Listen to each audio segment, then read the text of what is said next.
going to tell you guys about the museum. In the same area, and it's a huge area by the way, it has a museum and its own park at the same time. This museum all created by one artist who called Gustav Vigeland in Norway. He lived and died over there, like in 1890s, especially I can say, his works. He created this park and those sculptures inside as a life, like work of life. He described it like that way. He is one of the most creative, most talented sculptors in Norway, and he is most notably known by the world. But when I decided to do this museum, to tell you guys inside, like a presentation, I first known about him at the whole of my life. I've never heard him before, but he has a huge talent, I can say, because his all sculptures are very huge, very detailed, and they are all made of granite, cast iron, and pillars.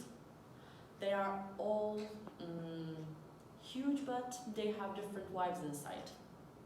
All of those sculptures are how can I say, the cycle of life. We can see all emotions in all of those sculptures, and we can conflict our feelings at the same time.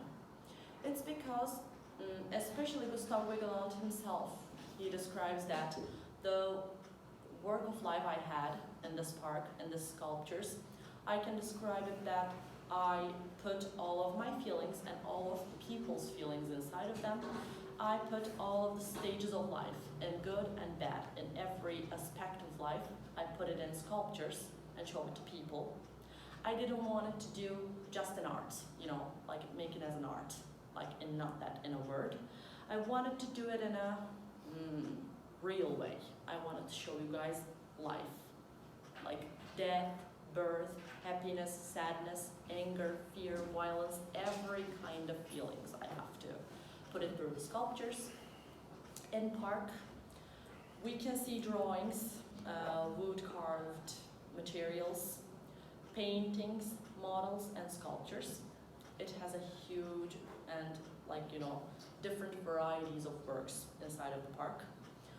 And in the park, which made me affected in a good way, 14,000 different roses, like a rose garden they created inside, and 150 different species of roses it has, which means that it has a different coloring in the park. So I really would like to see that in one day. And there are some important sculptures in the park. We can say the Sinnatagen, as one of our friends, Sude, told while she was doing her presentation in Norway. Then we can call it in English the angry boy, with clenching the fist like that, standing on its own like a statue, which shows us that he is very angry. He has a lot of anger, he has a lot of violence. But the reason why the sculpture is angry, the artist says that I can put every good emotions in all of those sculptures, but some of the feelings which may not be able to be celebrated in people, like violence and anger, I would really like to show it to people too, because we can get angry at the same time when we can be happy or sad. That's why I wanted to show it with Sinnatagen, with clenching fist. The fist is getting a little bit of oxidizing because of tourists touching a lot of it. The reason why all of the tourists touching the fist is that when you touch the sculpture, which means that it brings you the good fortune. They believe that, and they always touching the fist or the sculptures itself, but touching a lot of at the same spot, making the oxidizing more than naturally. That's why the attendees of the museum are very, concerning about the more than normal oxidizing of the sculptures. That's why they are trying to do the cleaning of the sculptures in a good way, with warm waters and with different cleaning materials, but in a healthy way, to not deforming the sculptures in a bad way, and making it its own sustainability for other tourists for coming years maybe.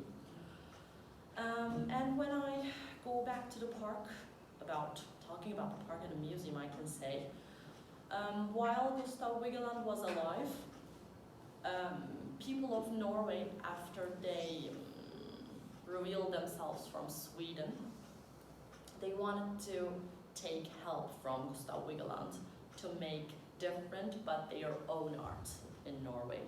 He helped them to create an art. He helped them to make them grow, like, you know, each and every single day. And he made this park. And after he made this park and the museum, he wanted to do one thing. If I would really like to help you, you would really like to give me my home and my studio. And people of Norway gave him his studio and his own house, the place where we know right now, the Vigeland Park. Gustav Vigeland lived there and he made his studies over there at the same spot. But unfortunately he died before 6 or 7 years the museum's opening. So we couldn't be able to see the opening and other parts of the museum, but he created all of the art and put it in there, and they are all showing it themselves even today. So I have a huge mad respect for Norway. I would really like to go there someday, and I would really like to visit this museum and park. That would be really amazing to see the synagogue. One of us, whom of us is much more angry, I would really like to see the sculpture. But I don't know if I would be able to take the good fortune when I touch the hand of the angry baby, because I have no good luck in life. But that would be a good chance for me to do that. So I say someday. So I hope you guys enjoyed while I'm telling you guys about the museum. I hope you enjoyed every moment, and I would really like you guys to go there someday, even in like Museum of Innocence or Vigeland Park, doesn't matter. Thank you so much for listening.